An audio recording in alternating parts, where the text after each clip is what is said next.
A brand new footbridge collapses, injuring some 24 people. It was built to get spectators from the parking lot to India's main stadium for the fast-approaching Commonwealth Games. This is the latest in a long list of embarrassments that have plagued India's attempt to put on the biggest sporting event it has ever hosted. The Commonwealth Games is made up of teams from former British colonies.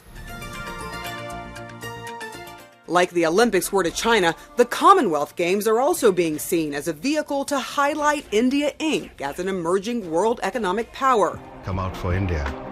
Come out for Delhi. So far, executing the plan for the Games has fallen far short of that, since India won the bid 7 years ago. There's been a constant stream of allegations of corruption and mismanagement of funds, also severely missed construction deadlines. And now, just 2 days before the athletes officially begin to arrive, a strongly worded complaint from the Commonwealth Games Federation.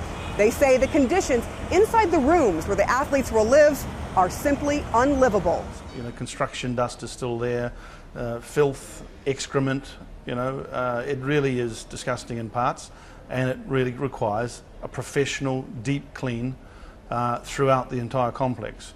From construction woes to security concerns, in the same week of the collapse in the Games Village complaint, gunmen on motorcycles shot up a bus in Old Delhi, putting 2 Taiwanese tourists in the hospital. Moments later, a car fire from what investigators now say was likely a crudely made pressure cooker bomb.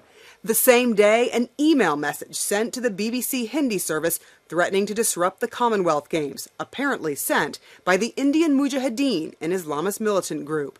Police were quick to say the attack was carried out by local criminals, not terrorists. But the former head of Indian intelligence, Ajit Doval, says that conclusion may be premature. So there is something much more sinister than a normal criminal. But I will not and I emphasize, not arriving at any conclusion. But what strikes me is you did say that, judging from what you know, that it is similar to attacks by the Indian Mujahideen a few years back. Yeah. However, when it comes to preparations for the security at the Games venues, everyone agrees there will be the tightest security possible, with hundreds of police and military forces deployed in the city and electronic eyes everywhere. India's leaders have come out to implore everyone to stop criticizing the Games and help make it happen. And there are those who believe it will all come together. I think we can do it. We'll come up, don't worry. On a tour of the stadiums 3 weeks before the Games, organizers were very upbeat. The Olympics did good for Beijing, and the Commonwealth Games are doing very good for Delhi. We got a world-class airport.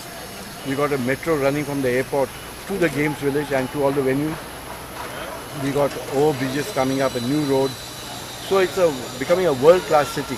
Billions have been spent to make that happen, but the latest problems have already prompted at least 2 athletes to pull out of the Games. The question is, will 2 cancellations turn into many? Sarah Seidner, CNN, New Delhi.